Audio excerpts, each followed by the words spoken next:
So, what if the secret to modern health wasn't found in some high-tech lab, but in a really, really old book?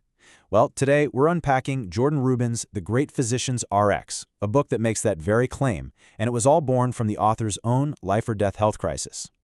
And this isn't just some abstract theory, this is a full-blown crisis. The author, Jordan Rubin, is talking about himself here at his absolute lowest point. He actually said he looked like a survivor from a concentration camp. So you have to ask, what on earth could bring a healthy young guy to the brink like this? Well, his whole life was completely and suddenly derailed by a shocking diagnosis, and it all happened incredibly fast. Just look at this timeline. It's kind of stunning how fast everything just fell apart.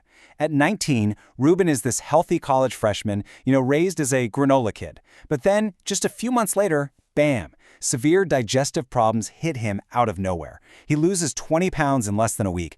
The diagnosis? Crohn's disease, which is considered an incurable disorder. And for the next 2 years, get this, he tried over 70 different treatments, conventional, alternative, you name it, and every single one failed.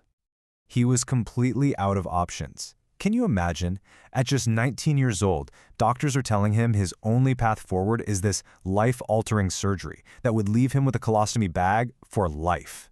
It was a moment of absolute hopelessness. But that moment of total despair actually became a turning point. With conventional medicine offering zero hope, he turned to a source he'd never really considered for his health before. He turned to the Great Physician's RX. He made this really radical decision.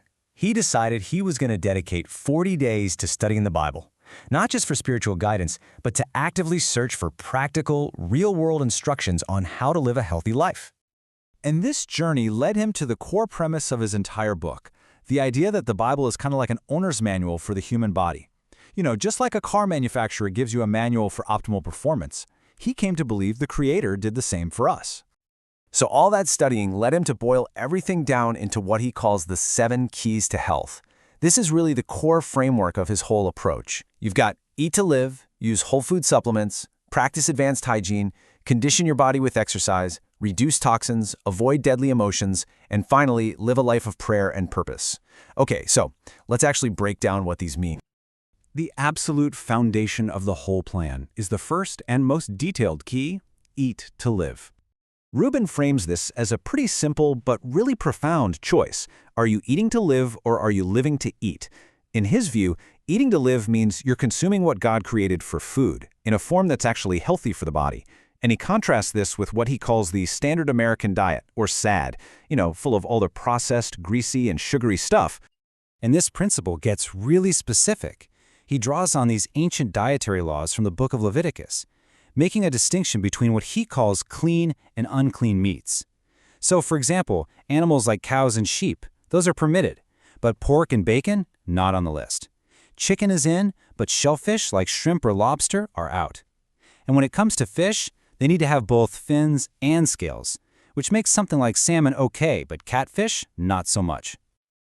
But hey, this plan is about way more than just food. The other keys all expand on this to create a really holistic approach, one that addresses the body, mind, and spirit. All right, so keys 2 through 5 build on this physical foundation. First, the author says we should be using whole food supplements to make up for what he believes is nutrient-depleted soil. Second, practicing advanced hygiene, which he bases on biblical cleanliness laws. Third, using functional fitness. So that's training for movements that support daily life, not just isolating a bicep or something. And finally, actively reducing all the toxins from our food, our water, and our environment. Okay, key number 6 moves from the physical to the emotional. It targets what the author calls deadly emotions. And his claim is that feelings like anger and anxiety, they aren't just mental states. He says they have a direct physical impact. The book actually states that they can suppress your immune system's efficiency for up to 6 hours at a time. And the final key, number 7, really ties it all together. It connects the spiritual to the physical. As the author puts it, a life of prayer and purpose is the foundation for what he calls divine health. Now, according to the book, this whole journey didn't just restore Jordan Rubin's health, it gave him an entirely new purpose in life. And to really illustrate the potential impact of this lifestyle, Rubin shares this incredible story about a man named Dr. Nick Euthendites. Now, he was a physician, and according to the book, he weighed 467 pounds. But after he adopted these principles, he reportedly lost a staggering 270 pounds. And that brings us right back to the author.